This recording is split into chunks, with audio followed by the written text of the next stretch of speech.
पतसंस्था चळवळीला योग्य दिशा देण्याचं काम काका कोयटे करत असून त्यांचा महाराष्ट्रामध्ये पतसंस्था चळवळ वाढवण्यास आणि मजबूत करण्यास मोठा हातभार आहे. त्यांनी पतसंस्था चळवळीमधील कार्यकर्त्यांचा विश्वास संपादन केला. त्या विश्वासावर पतसंस्था चळवळ टिकली असून ही पतसंस्था चळवळ समृद्ध केली. त्यांचे नेतृत्व कल्पक असल्यानं त्यांनी शहरामधील प्रभाग क्रमांक 2 मधील उपनगरांचा माजी नगरसेवक कदम व नगरसेविका दीपा गिरमे यांच्याद्वारे विकास साधला आहे.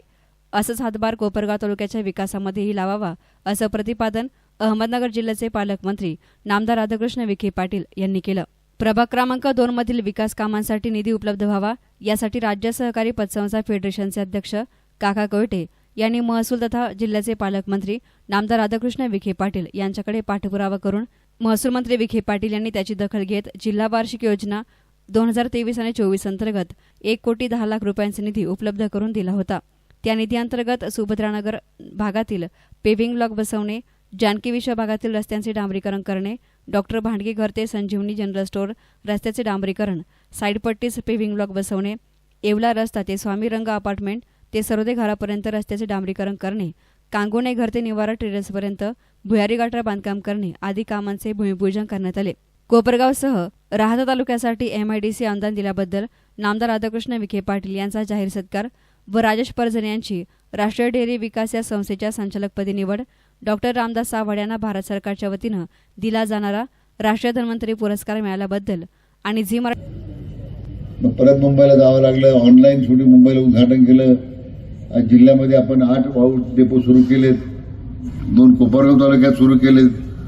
सुरेगाव आणि कुंभारी 35,000 ब्रास वाळू आता उपलब्ध करून दिले आपल्या तालुक्याला.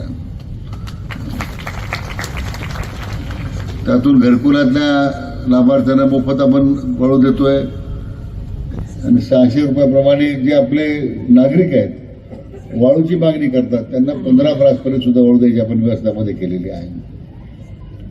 हे खरं राज्यभर हे वाळूचं धोरण राबवताना इतक्या पूर्वीच्या त्या व्यवसायामध्ये लागणाऱ्या ज्या सवयी आहेत, माफिया राजा आहे, त्याला अटकाव करणं फार अवघड आहे. परंतु त्या सगळ्या जिल्ह्यात त्या 8 डेपोचा आपण आज शुभारंभ केला. यापूर्वी जिल्ह्यामध्ये काही डेपो आपण सुरू केले.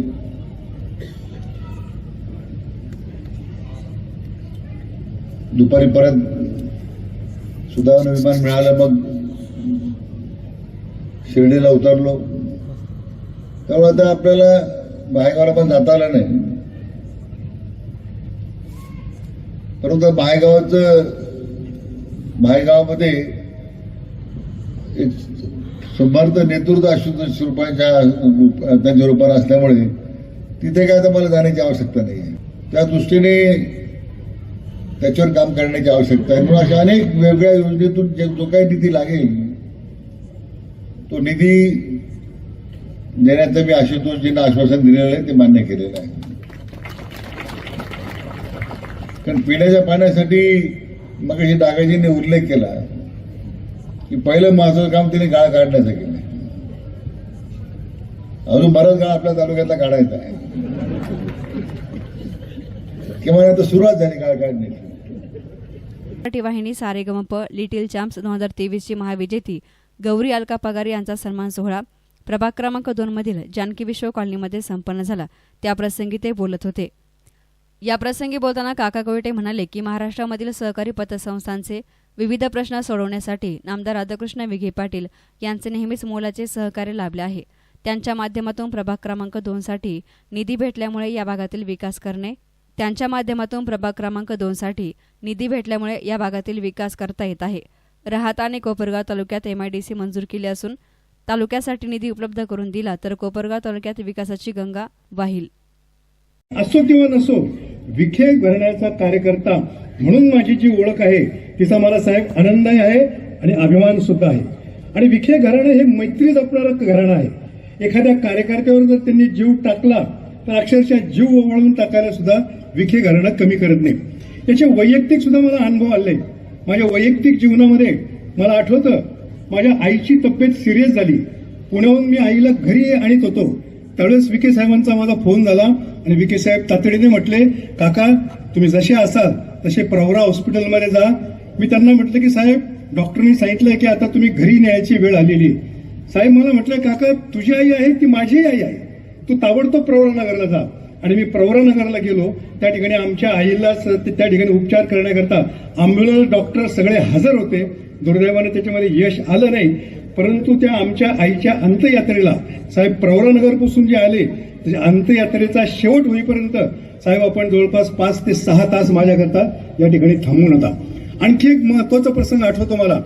ज्या कोरोनानं सर्व जगामध्ये थैमान घातलं होतं, कुठं कोणाला ऍडमिशन मिळत नव्हतं, त्या काळात माझ्या मुलाला आणि माझ्या सुनेला कोरोनाचे लक्षणं दिसायला लागले, परंतु तपासण्याची सोय कोपरगावमध्ये उपलब्ध नव्हती. कोपरगावहून कोरोनाची तपासणी करण्याकरता 2-3 दिवसांनी नगरचं पथक यायचं. अशा वेळी तपासणी कुठं करायची? मी सुजयदादांना फोन लावल्याबरोबर सुजयदादा म्हणे काका तुम्ही सगळं राहू द्या, ताबडतोब विळदला या. विळदला रात्री 11 वाजता माझ्याकरता साहेब सुजयदादांनी लॅब उघडली आणि त्या ठिकाणी आमच्या सगळ्या कुटुंबियांची तपासणी केली गेली. केवळ तपासणीच केली नाही, दुसऱ्या दिवशी सुजयदादांचा मला फोन आला, काका तुमचा मुलगा संदीप आणि स्वाती हे पॉझिटिव्ह निघालेले आहेत. मला रडू कोसळलं का कोरोनामध्ये कुठं बेड मिळत नव्हतं, हॉस्पिटलमध्ये ऍडमिशन मिळत नव्हतं. साहेबांचा फोन आला, साहेब काही मला म्हणे काका काही काळजी करू नका, तुम्ही ताबडतोब विळदच्या हॉस्पिटलला त्यांना दाखल करा. म्हटलं विळदमध्ये त्यावेळेस कोरोनावर उपचार करण्याची सोय नव्हती. साहेबांनी एक खास बंगला माझ्या कुटुंबियांकरता उपलब्ध करून दिला. कोरोनावर उपचार करणारे सर्व उपकरणं त्या ठिकाणी उपलब्ध करून दिले आणि 15 दिवस माझ्या मुलाला सुनेला त्या ठिकाणी साहेब आपण जपलं. हे प्रसंग आम्ही कधीही विसरू शकत नाही. तर कार्यक्रमाचे अध्यक्ष आमदार आशुतोष काळे यांनी देखील आपली प्रतिक्रिया व्यक्त केली. उपस्थित सर्व माता भगिनी, आज या ठिकाणी विविध मान्यवरांचे या ठिकाणी सत्कार आमदार साहेबांच्या हस्ते संपन्न झालेले. मी सर्वप्रथम राजेश आबांचे, डॉक्टर आव्हाड साहेबांचे आणि कुमारी गवळींचे या ठिकाणी मनापासून अभिनंदन करतो. तसेच नामदार विखे साहेबांचे देखील अभिनंदन करतो का आम्ही जी काही मागणी गेले 4 वर्षापासून महाविकास आघाडी सरकार नंतर महायुती सरकारमध्ये असलेले उद्योगमंत्री नामदार सुभाषजी देसाई साहेब असतील, राज्यमंत्री आदित्यताई तटकरे असतील आणि आता विद्यमान उद्योगमंत्री उदयजी सामंत असतील, यांच्याकडे सातत्याने मागणी आपल्या कोपरगाव तालुक्यामध्ये मतदारसंघामध्ये MIDC झाली पाहिजे अशा प्रकारची मागणी केली आणि याला विखे साहेबांनी एक प्रतिसाद दिला. त्यांच्या महसूल खात्याअंतर्गत येणाऱ्या शेती महामंडळाच्या जमिनी, ही जमीन MIDCला वर्ग करण्यासाठीचा जो काही प्रस्ताव कॅबिनेटमध्ये मंजूर झाला आणि आपल्या राहता आणि कोपरगावच्या या परिसरामध्ये आपल्या भागामध्ये MIDC उभारली जाते, त्याबद्दल त्यांचा सत्कार आपण या ठिकाणी केलाय. मी या कार्यक्रमाच्या निमित्ताने त्यांचं मनापासून अभिनंदन करतो. कार्यक्रमाला आज या कार्यक्रमाचे सूत्रसंचालन प्रसन्न धुमाळ व समीर आत्तार यांनी केले. प्रांताधिकारी माणिकराव आहेर, मुख्याधिकारी शांतारामजी गोसावी, पोलीस निरीक्षक प्रदीप देशमुख, वासुदेव देसले, महात्मा गांधी जिल्हा प्रदर्शन चॅरिटेबल ट्रस्टचे सचिव धरम बागरेचा, माजी नगराध्यक्ष विजयराव वहाडणे, भाजप नेते रवी काका बोरावके, व्यापारी महासंघाचे कार्याध्यक्ष सुधीर डागा, कोपरगाव तालुका किराणा मर्चंट असोसिएशनचे अध्यक्ष राजकुमार बंब, अजित लहाटे, कैलास ठोळे, सुधाबाबी ठोळे, विजय बंब, डॉक्टर अजय गर्जे, मनोज अग्रवाल आदींसह परिसरातील नागरिक मोठ्या संख्येनं हजर होते.